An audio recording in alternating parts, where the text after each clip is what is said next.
This podcast series is brought to you with the kind support of Darwin Alternative Investment Management Limited, which offers innovative, alpha-driven investment solutions that are uncorrelated with traditional asset classes and feature business areas which have not previously been considered by investment funds. The firm aims to create new opportunities for investors to further diversify their portfolios and achieve stable, absolute returns. I'm Aoife Devitt, and welcome to this special 50 Faces Focus Series, The Next Chapter, focusing on portfolio careers. In each episode of this four-part series, we will hear from seasoned professionals about what it takes to be an effective board or committee member and chair, and we will share some nuggets of their wisdom for careers and life. This episode featured leaders committed to training the next generation of leaders, coaching through change, and ensuring that all pensioners get to retire with dignity and informed choices. Let's hear what the next chapter means to them. First, we'd hear from Alexandra Noble, who's an independent strategic advisor to financial institutions and charities, and has a particular interest in mentoring the next generation of investment leaders. Her portfolio career includes a consulting role for Pensions for Purpose, providing coaching and strategic advice to firms, a chair role of Future Fit Limited, and roles as a charity trustee and director. I asked Alex what it means to be a good leader. A good leader is a good listener. Like a good chair is a good listener. You and I have been at plenty of meetings when the chair has given their thoughts and their answers to the questions before they've heard what everybody else has got to say. So from my perspective, it's absolutely critical that any leader is a good listener, is organized, and has got a plan, has got a strategy, and is able to be inclusive, but be able to be very clear about the direction of travel. She emphasized the importance of listening. That's one of the important points, the listening and being able to hear what people are saying around the table, being able to contribute. The interesting thing is, whilst my career has been totally focused on the city, and I've always either been managing money or doing business development, I think I've got very used to listening to views and being able to succinctly raise a question that probably others might not get quite the right question to lead us off in a slightly different direction. And I think that also one of the things that I would hope that I'm able to do is to keep the conversation flowing and to ensure that everybody has a voice. And, again, I think that's absolutely critical. When I'm chairing meetings, they're always very keen to bring people in. And I think everybody expects it now. They know if they're in a meeting with me that they're going to, have their chance to speak, but also I encourage that. We now move to California to hear from Daniele Beasley. Danielle is a board member at Mission Bank, a role she has held since February 2021. She's a certified financial planner and is currently focused on using her 30 years of experience in the sector to educate and mentor clients in what she termed her midlife reset. I asked her for her thoughts on what made an effective board member, in her case, on the board of Mission Bank. The number one most important thing while you're there on the board is to increase shareholder value. I think it's important to remember that you are there as a representative for the shareholders. It's important to put together a board with experienced individuals with broad expertise. I was excited to join the board because they were seeking somebody who specialized in the financial services sector, and it was a perfect fit. Danielle shared her view on board diversity and the direction we are headed. Now, I think, all across the board, and especially women in portfolio management roles, which are the people that are making the investment decisions, there's across the board, there's mass underrepresentation, with females, but we're starting to see that trend change. I think that the newer generation, of financial planners, I don't have the statistic in front of me, there are more women, and the CFP board has a program where a mentorship program, which I believe, is incredibly important. A lot of us, need a mentor, and especially a female mentor in the space. If you are a female, just to, I would say, the love language of finance. And, I've been an honor to be part of that program, mentoring somebody, a young candidate at Apex, and, welcome the opportunity to mentor others. There definitely has been a lot of movement in board diversity. And, there was a group, I think it's now 50 for 50. It used to be, 20. There's legislation that was passed to mandate that every California domiciled public company had at least 20% of their board members be outside represented by females. Now you see, I think the COVID environment really accelerated that across the entire United States and globally. Quite honestly, diversity not only by gender, but by race and by sexual orientation, which I think California was definitely a thought leader in the space, putting one of the first states to put forth that legislation. And you are just seeing it adopted. Mass adoption has been fantastic. Danielle's advice centers on giving. Always remember to give. People say give back, but I think it's, give. Giving back kind of assumes that you've taken something from somebody. So continue to give back, whether that's mentor, help somebody. If you're at the grocery store and you see somebody struggling, just kindness or giving in many different ways. Never go a day without doing that. Another person focused on giving is Susan Martin, whose company Coaching with Purpose specializes in helping individuals improve their thinking and to manage change and transition effectively. After a long career culminating in a CEO role at a financial services business, she now holds a number of non-executive director roles, as well as working as an executive coach and mentor. She shares her views on NED roles, some of the challenges of moving from an executive role to a non-executive role, and the importance of active listening. Here's an excerpt from that conversation. Yeah, and I think that's a really classic issue for chief execs moving from that chief exec role into a NED role. I mean, I was fortunate that I had NED roles for a number of years, I think 15 years before I retired from the chief exec role. So what I try to do as a NED is also what I try to do as a coach and mentor. And in a way, I try to do as a CEO. I try to listen, really, really focus, and to understand where my skills and my experience can bring the biggest benefit. So I try to focus on what the organization really needs, not what I think it, initially think it might need. I try to get to know the people, discover where I can best fit. So I get to know the board, the senior staff, as many staff as I can, the stakeholders, the shareholders, customers. I really try to understand what people are wanting. And then I try to use my background of change and transition to help those organizations move forward. In my executive career, I've always gone for organizations that are going through change and transition.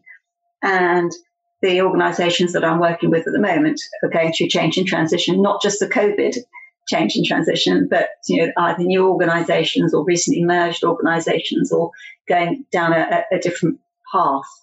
I'm trying to ensure that I can help, but also I want to learn. I want to learn about the business sector and the industry in the way that I can improve and develop my contribution.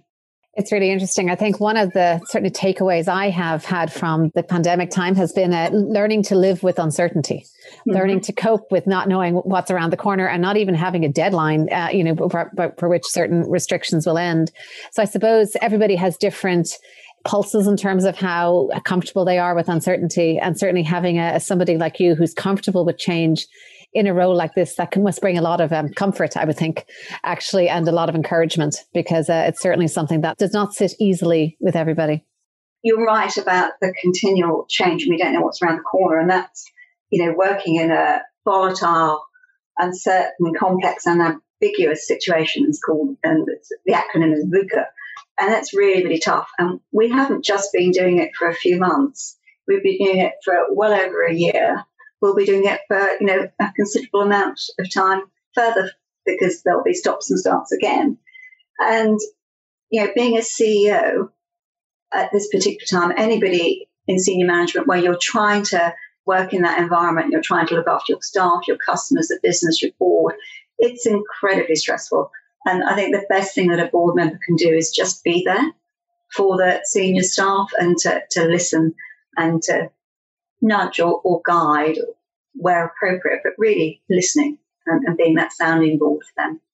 I was talking to somebody the other day and she was saying, "Oh, you sound so calm and so relaxed with everything going on." And I'm thinking, actually, I do feel, completely calm and relaxed and enjoying life. And I think, sometimes you use your energy and your drive to move things, and they wouldn't move without that energy and drive. And sometimes that's appropriate, but sometimes actually you are wasting your energy and drive. And it's much better to just focus on the things which need a collaborative effort to move forward, and let the things that you could push through, let them come forward by themselves. So I think it is that relaxing. Some things will move on naturally, other things which need a collaborative effort, let's focus on that. And again, to my career, when I look at the things that I've enjoyed and I've done, it's always been a collaborative effort, whether it's mergers, whether it's launches, whether it's changing the face of local government pensions, or how we fund for cancer research and things like that. All those things have required collaborative effort to move forward. Our last guest featured in this episode is Henry Tapper, who's had a lifelong passion for introducing better transparency to pensions. He is CEO at AgeWage, a firm committed to helping people understand their pension pots, and the founding editor of the Pension Playpen, which provides guidance on pensions. He's been involved in financial services for his whole career and is a high-profile advocate for pensions, education and transparency. I asked him about the current pensions gap. Yeah, there's an enormous gap in terms of the pensions that men and women get. It's been estimated that on average, a woman is receiving a pension something like 8,000 less than a man. Now, that's partly as a result of pensions being occupational and rewarding work earnings and not rewarding those kind of earnings which women have, which aren't financial. So there's no value in the pension system placed on caring, for instance, either for children or for older people. And I think this is a real problem we've got to face up to. It's a societal problem, and it's bigger than anything to do with funds. But when it comes to the actual management of pension funds, I think that women are or have been historically shortchanged because they haven't been given comparable salaries. And that has, again, led to this gap between men and women. But also, I think that women have been largely ignored as financially astute as they are. And they haven't been given the opportunity to engage with their pensions because they've always been seen as the householders, if you like, rather than the breadwinners. To your point about financial education, which I totally agree with, I think that there's a lot of empowerment that we can and should be giving to women to take control of their finances. And I think that is happening now. It's not for me to say whether or not women feel empowered, it's for women. But I would certainly support any initiative which made women a better lot in pensions. And that includes, for instance, some of the anomalies in pensions which we're getting. I work quite a lot on something called the net pay anomaly, which is a particular problem with regard to tax relief for lower earners. And this is one that discriminates particularly against women. So specific issues which are increasing this gender pension pay imbalance are always ones which we need to focus on because the imbalance is so huge. I also asked about some of the basic questions that a fiduciary may wish to ask about the funds being offered as part of a pension solution. Well, I think the problem is that when asked the question, is your fund providing you with value for money, you're unlikely to get a fiduciary, whether they're a NED or whether they're an IGC or a GAA or indeed a trustee, to turn around and say no, because basically you've been asked to mark your own homework. And why would you want to mark it with an X rather than a tick? But more fundamentally, there is no common definition of what value for money means. In my view, it is as simple as money in, money out. And it's got to be based on outcomes. So we've started explaining to fund managers who are used to working for defined benefit trusts, but the way funds work for those saving on a DC basis is different. We provide analytics to help fund managers understand how their funds work in the different life stages of a DC fund, including the accumulation stage, the lifestyling phase, and these new investment pathways, which were introduced in February. And we always use the real data of savers. We've got over 2.5 million pots we've analysed for value. And we're going to get some good insights into this big data set. And the key to this all is that we have one way of analysing funds for value for money for everyone, so that everyone can basically benchmark themselves against everybody else. And we think until we have this single definition of value for money, which is universally adopted, we will constantly find that people aren't benchmarking themselves, but are always proclaiming themselves in their universe of one as providing themselves with value for money. So we really need to get funds to start thinking of their value for money in terms of member outcomes and to start measuring their value for money against others by the outcomes that their funds are actually producing. That's the big step forward that we need. If you start, Ethan, with the premise that what matters is the money in and the money out, then all the headwinds towards getting a decent outcome, such as poor execution, high fees, high charges on the platform, all of these things come into the mix, but they get measured on a composite basis, on the basis of the internal rate of return that individuals are actually getting on their funds. And if you benchmark those internal rates of return against other people's internal rates of return, you can see that some outcomes are better than others. And these have to be measures of value for money. So we're not, I speak with Chris about this all the time, he breaks down the individual fees to great detail with huge granularity. We're much more interested not in doing that, but in actually looking at outcomes and comparing outcomes with each other.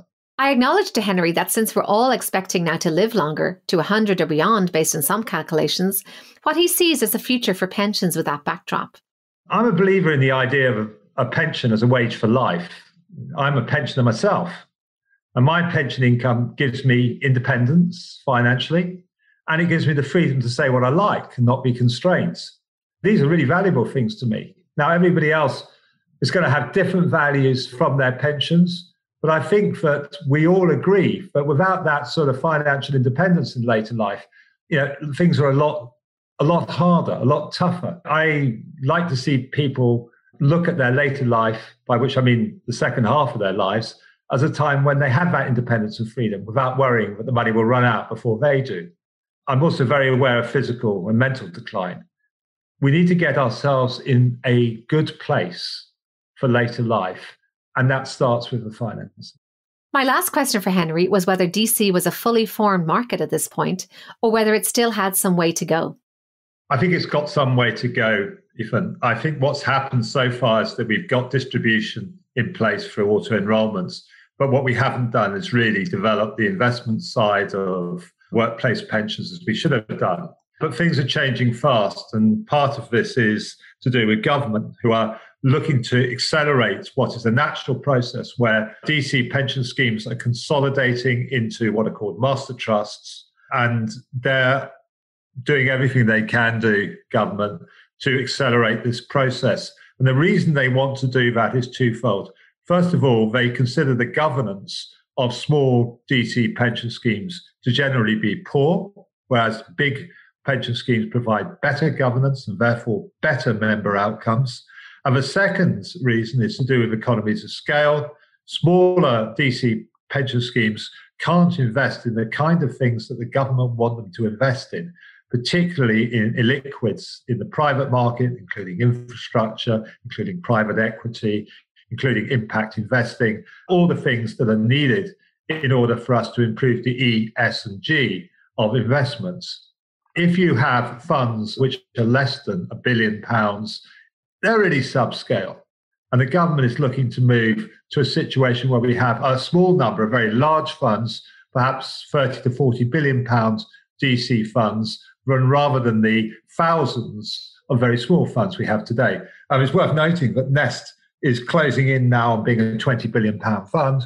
People's Pensions closing in on being a £15 billion pension fund. There are several occupational pension schemes which operate on a DC-only basis, closing in on £10 billion. So we're looking at a market which is likely to become very much more consolidated around 40 or 50 big players, and very much less the kind of scattergun, multiple scheme market we have today. And I think that's a good thing.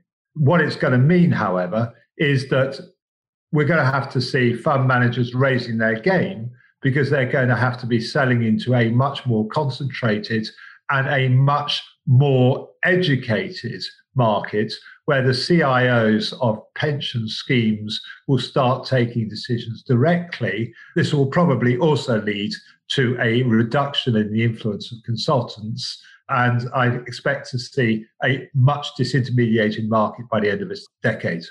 So massive change ahead in the world of pensions, an area that will be relevant to all of us, but equally where many directors and trustees will find themselves in fiduciary positions. I hope you found some food for thought here in this episode of 50 Faces Focus, the next chapter. Follow us on LinkedIn, Twitter, Apple Podcasts, Spotify, or wherever you get your podcasts. This podcast is for informational purposes only and should not be construed as investment advice, and all views are personal and should not be attributed to the organisations and affiliations of the host or any guest.